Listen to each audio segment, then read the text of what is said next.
The Roman legions conquered an empire 2,000 years ago, fighting against savage tribes in Britain and Germany, countless guerrillas in Hispania, empires like the Carthaginian and the Parthian, and even pirates.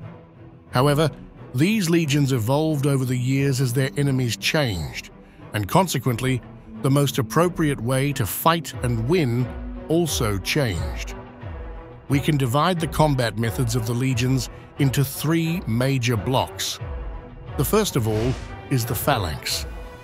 The phalanx was brought by the Greeks to the Italian peninsula, and the Romans copied the system. Let's see how this formation works.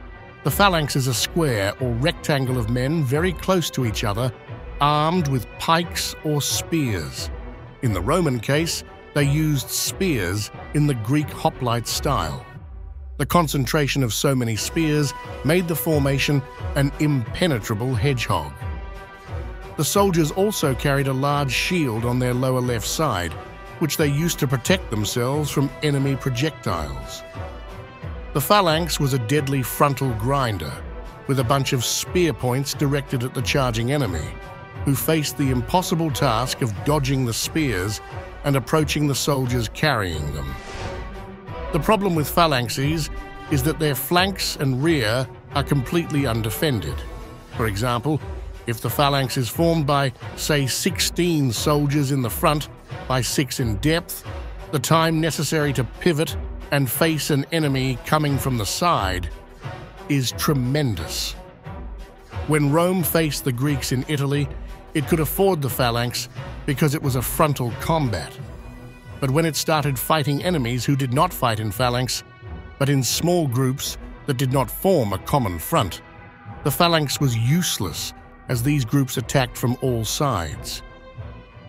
These enemies were found in central Italy, where the terrain was mountainous, making it impossible to move a group of 256 men very close to each other, holding spears horizontally and advancing in a long front.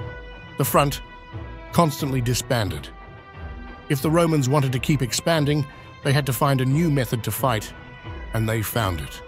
The phalanxes were replaced by maniples, and spears by swords. Maniples were combat units composed of 2 centuries of about 80 men each, significantly reducing the unit size compared to the phalanx.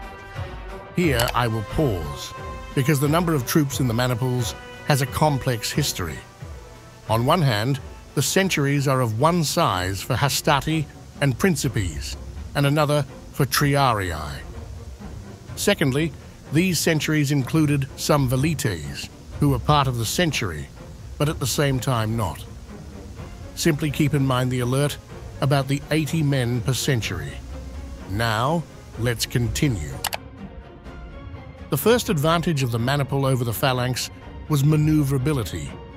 The maniples advanced in a formation similar to a chessboard, as seen on screen. This allowed the front to contract like a spring, to avoid obstacles and then extend again as if nothing had happened. The second advantage was that, as forming a solid front was unnecessary, the maniples had more independence within the army, allowing them to face enemies attacking from any point. Related to this advantage, if a unit was fighting from the front and was attacked from the flank, it could immediately pivot and continue fighting in a considerably short time, as it now carried a shield and sword, not a long spear.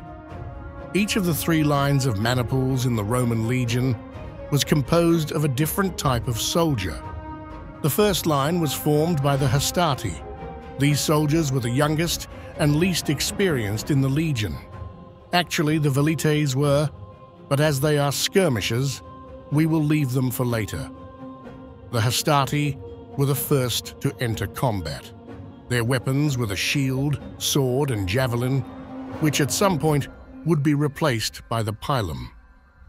This is another significant change from the phalanx, as soldiers now carried throwing weapons in addition to melee weapons. The second line was formed by the principes. They carried the same weapons as the hastati, but were older and more experienced. When ordered, the hastati would retreat behind the principes, keeping the Romans always with a fresh front, while the enemy was tired. The last line was formed by the triarii. These soldiers were the oldest and most veteran of the legion elite troops. Unlike the hastati and principes, they maintained the spear, a remnant of the phalanx. It was not common for them to enter combat, and if they did, it was because the situation was very desperate. In fact, there was a Roman saying, "The fight has reached the triarii," meaning things were very bad. Outside the maniples were the velitas. These soldiers were skirmishers who went ahead of the hastati and whose only function was to throw javelins at the enemy and retreat, as they were not equipped for guaranteed close combat. This combat system lasted many years until the arrival of Gaius Marius, a Roman veteran who had fought in Celtiberia and was elected consul 7 times, something unheard of in Roman history. The maniples were replaced by cohorts. The main reason was that now large-scale combat was needed, and a mere maniple would not change the outcome of a battle. Thus, cohorts were created, each composed of 3 maniples, about 480 legionaries in total.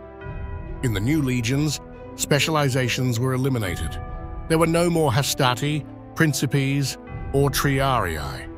Now, all soldiers were equal, with the same standardized equipment. The velites were eliminated and replaced by auxiliary troops, non-citizen soldiers separated by cultures.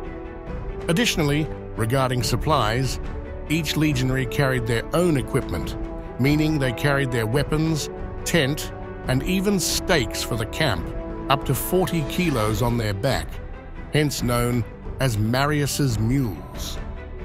Legionaries were now capable of doing everything: digging, foraging, building, cooking their first meal, and not needing pack animals. Now, when units suffered casualties, they could merge to fill gaps. If 2 cohorts had half the soldiers, they could merge to form a single cohort with all the troops. Conversely, if the goal was to increase the number of troops in an army, cohorts could be added and integrated immediately. Let's review the 3 types of battle formations the Romans had. The phalanx, deadly from the front, but useless if attacked from the flanks or rear. In mountainous terrain, they were terrible for advancing in a solid front. The maniple, excellent mobility, could face an enemy attacking from any side, incorporating throwing weapons. The problem was, they required pack animals and supply trains, were small units for an empire, and could not be easily merged as there were 3 different types of units. The cohort, excellent mobility, autonomous units, did not need engineers or supply trains, and were large units suitable for extensive empires. Legionaries were also interchangeable among cohorts, and all equipment was standardized. It's not that one organizational method was better than another. Each served its purpose throughout Roman history. The Romans were not a people attached to their customs or methods. If they saw that another people had a better method than theirs, they copied and optimized it. That's the end of this video. If you liked it and want to know more about the Roman legions, subscribe, give a thumbs up, and leave in the comments what you would like me to talk about in the next video about Rome.